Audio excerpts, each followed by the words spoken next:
Every year, millions of Indian girls are told the same thing.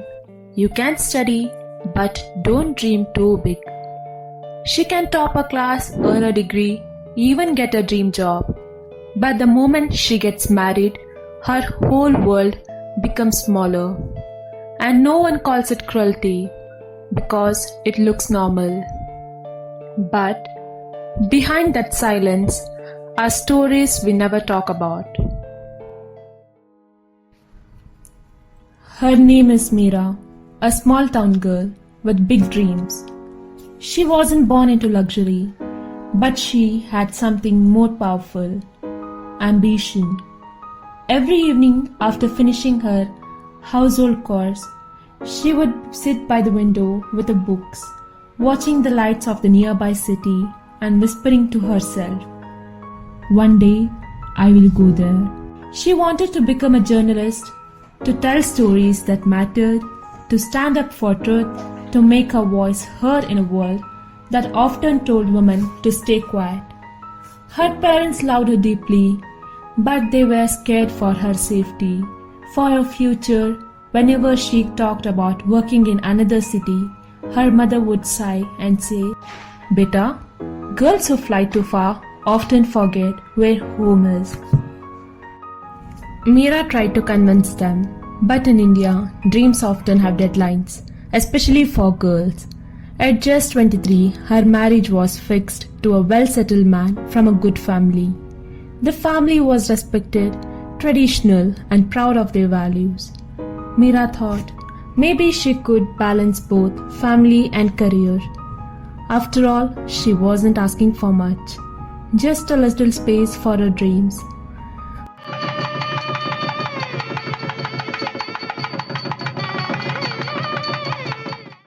But after the wedding, life changed quietly. She moved to a new home where the walls were silent, but the expectations were loud.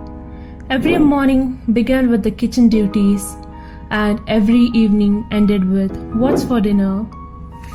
When she brought up the idea of working again, her mother-in-law smiled and said, "You're lucky, dear.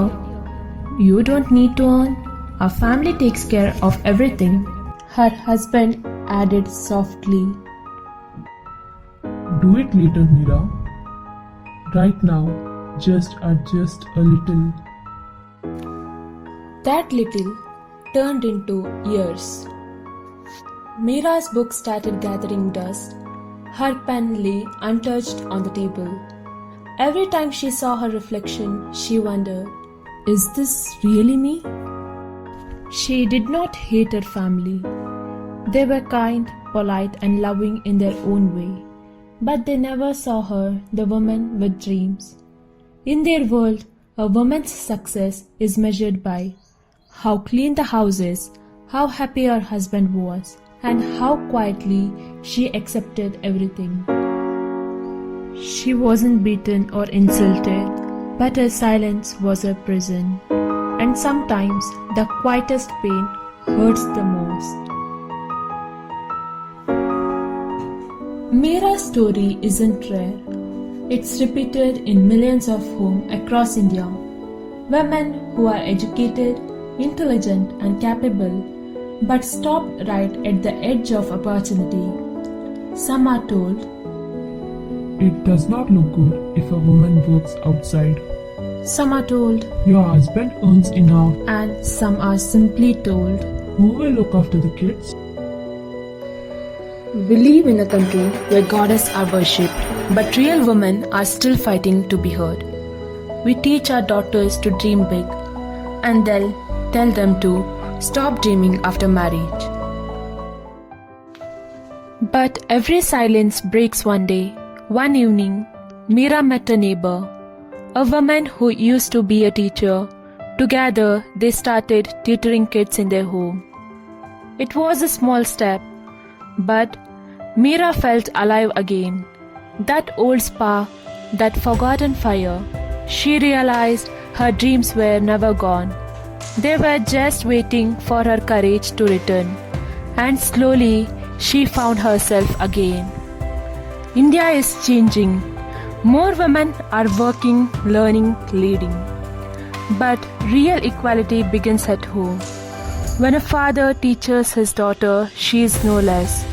And when a husband stands beside his wife and not ahead of her. Respect isn't about giving permission, it's about giving freedom. And when women rise, the whole family rises, the whole nation rises. So, the question isn't how Indian women are treated, but how long before we treat them the way they deserve to be treated. If you like this video, give a thumbs up, share your thoughts in the comments, and don't forget to subscribe for more. Bye bye.